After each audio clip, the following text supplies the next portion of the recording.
Соленый сырой ветер наотмашь бил в мордочку, заставляя щуриться. Теленок уже не первый час блуждал по извилистым улицам незнакомого портового городишка. Серые каменистые переулки петляли, уводили в глухие тупики и казались бесконечными. Твердые холодные булыжники мостовой больно ранили нежные, еще совсем не привыкшие к долгим переходам копытца. Малыш окончательно потерялся и запутался. Куда идти? Зачем? У него не было ответов, но и останавливаться было нельзя. Стоило ему на минутку замереть, как резкий прибрежный сквозняк пронизывал до самых костей, несмотря на густую и плотную шкурку. Теленок пугливо озирался по сторонам, отчаянно стремясь увидеть хоть что-то знакомое, хотя бы один знакомый кустик, изгородь или верхушку стога сена. Увы, вокруг были лишь пугающие каменные постройки с темными окнами и давящими стенами. Погода тем временем неумолимо портилась. Когда над портом только задул первый сильный ветер, глупое животное даже обрадовалось. «Ну, наконец-то!» — подумал бычок. «Станет не так жарко, да и назойливые мухи хотя бы на пару часов оставят в покое». Но шторм разгорался с каждой минутой. Небо затянуло тяжелыми свинцовыми тучами, от которых на город опустились ранние сумерки. Улицы быстро опустели, испуганные жители вовремя попрятались по своим домам, заперев тяжелые двери и деревянные ставни. Обратиться за помощью или выпросить клочок сухой травы было просто не к кому. В поисках хоть какого-то укрытия бычок вышел к самому краю суши, к портовому причалу. Издалека, из своего родного загона, море всегда казалось ему спокойной и безвредной синей полосой на горизонте. Но теперь темная, бурлящая вода искренне пугала его и напоминала о чем-то жутком, живом и неукротимом. И все же что-то завораживающее притягивало взгляд малыша. Он присмотрелся и заметил, что после каждой накатывающей на причал волны на поверхности остается пышная белоснежная пена. «Может, это такое особое морское молоко?» — наивно подумало животное. Живот бычка тут же ответил громким, продолжительным урчанием. Малыш вдруг отчетливо осознал, что ничего не ел уже много часов. Забыв про страх перед стонущим ветром, теленок заметил каменные ступеньки, спускавшиеся прямо к бурлящей воде. В хорошую погоду здесь обычно причаливали местная детвора и рыбаки на своих небольших деревянных лодках. Но сейчас все плавсредства были вытащены высоко на берег и надежно привязаны. Ни один, даже самый отчаянный моряк не рискнул бы выйти в море в такую ненастную погоду. Поэтому опасных действий малыша никто из горожан не заметил.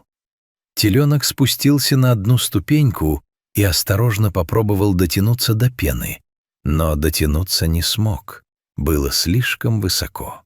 Он уже хотел развернуться и поднять лапы наверх, но голод снова напомнил о себе. Пересилив дрожь в ногах и страх перед темной водой, бычок решился и шаг за шагом опустился на самую нижнюю, скользкую от водорослей ступень. Наконец он увидел прямо перед собой заветный белый островочек, наклонил голову и жадно потянулся к нему губами, сделав большой глоток. Увы, вместо ожидаемого нежного, сладковатого и теплого вкуса во рту мгновенно зажгло от невыносимой соли и жгучей горечи. Теленок отпрянул от воды так резко, будто ужалился об открытый огонь. «Ну уж нет!» — обиженно и сердито подумал малыш, усиленно тряся головой. «Совсем невкусное у моря молоко. Надо поскорее уходить отсюда, обратно на сушу». Но сделать это оказалось гораздо сложнее, чем подумать. На лестницу одна за другой с силой накатили две огромные волны, намочив бычка до самой спины и едва не сбив его с ног. Теленок не на шутку испугался. Никогда еще за свою короткую жизнь он не испытывал такого всепоглощающего, липкого страха.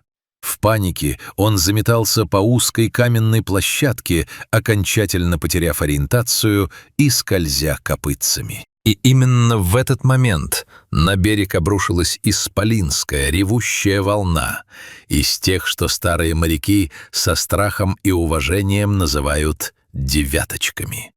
Мощный поток воды мгновенно сбил теленка с ног, приподнял его над каменными ступенями и с легкостью утащил в открытое море.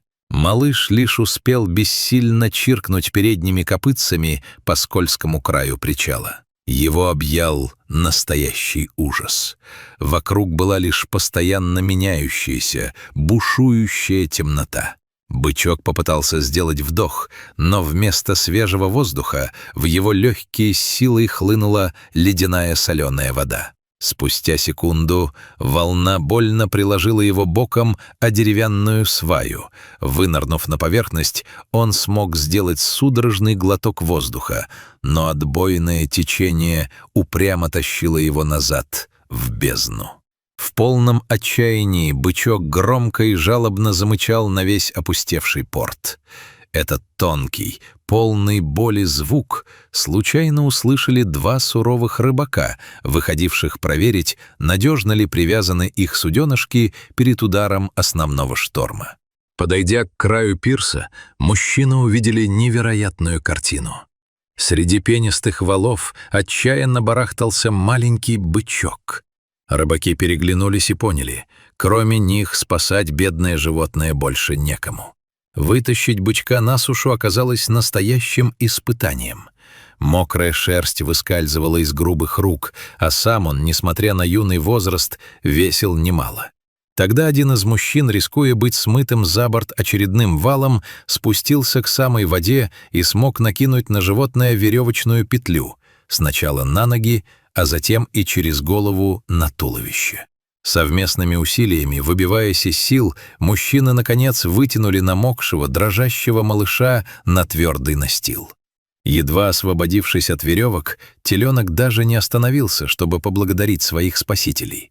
Со всех ног он рванул прочь от этой страшной, ревущей и невкусной воды. Насквозь промокшие рыбаки лишь добродушно посмеялись ему вслед. Пробежав несколько кварталов, обессилевший бычок наконец остановился. На город обрушился стеной проливной дождь. Первобытный шок прошел, уступая место полной беспомощности. Силы окончательно покинули беглеца. Не зная, куда идти, он забился под широкий козырек крыши купеческого дома, опустил мокрую голову на сухие камни и мгновенно заснул тяжелым сном. Конечно же, теленок даже не подозревал, что его уже давно и отчаянно ищут по всему округу. А начиналось все этим утром с одной глупой спешной ошибки. Когда деревенское стадо повели на утренний выпас, теленка впервые решили отделить от матери, чтобы приучать к самостоятельности. Хозяин фермы поручил своему 12-летнему сыну отвезти молодого бычка в отдельный малый загон. Мальчик выполнил поручение, но ему ужасно хотелось поскорее побежать на пристань к друзьям до начала непогоды. Из-за этой спешки паренек неплотно завязал веревочный узел на калитке. Отошедший от испуга теленок быстро проголодался. Заметив прямо за калиткой сочный кустик травы, он толкнул деревянную дверцу лбом. Плохой узел тут же развязался, и бычок вырвался на свободу. Наевшись, он из чистого любопытства пошел поглазеть на синевшее вдалеке море, но по пути перепутал повороты и ушел прямо в город. Обнаружив пустой загон ближе к вечеру, мальчик в ужасе прибежал к отцу с повинной. Хозяин фермы не стал ругать сына. Он понимал, что сейчас нужно не выставлять виновных, а спасать животное от надвигающейся бури. В течение получаса с фермы выдвинулась целая поисковая группа. Одни пошли к лесу, другие — по соседним хозяйствам. Сам хозяин по какому-то странному предчувствию отправился в сторону портового города. Шагая под проливным дождем, на въезде в порт он повстречал тех самых рыбаков. Те со смехом рассказали ему историю о том, как им пришлось вытаскивать арканом морского купальщика. Фермер мгновенно понял, что ищут в правильном месте. Он долго бродил по темным, затапливаемым улочкам, выкликая своего питомца, но город казался вымершим. Мужчина уже был на грани отчаяния и собирался отложить поиски до утра. Чтобы немного передохнуть и спрятаться от стены дождя, он зашел под козырек крыши ближайшего дома и вдруг услышал рядом тихое, знакомое посапывание. Наклонившись, хозяин увидел своего беглеца, мирно спящего прямо на камнях. Мужчина не знал, смеяться ему или плакать от облегчения. С помощью местного знакомого он погрузил обессилевшее животное в деревянный прицеп и доставил обратно на ферму. На следующее утро теленок проснулся и поначалу даже не понял, где находится. В небе ярко и ласково светило солнце, смывшее все следы вчерашнего шторма. Вокруг шумела свежая трава, пахло росой, а рядом мирно паслось родное стадо. Бычок так обрадовался, что от нахлынувших чувств принялся весело скакать и подбрасывать задние ноги. Во время одного из таких прыжков его взгляд случайно упал на синеющую вдалеке полоску моря.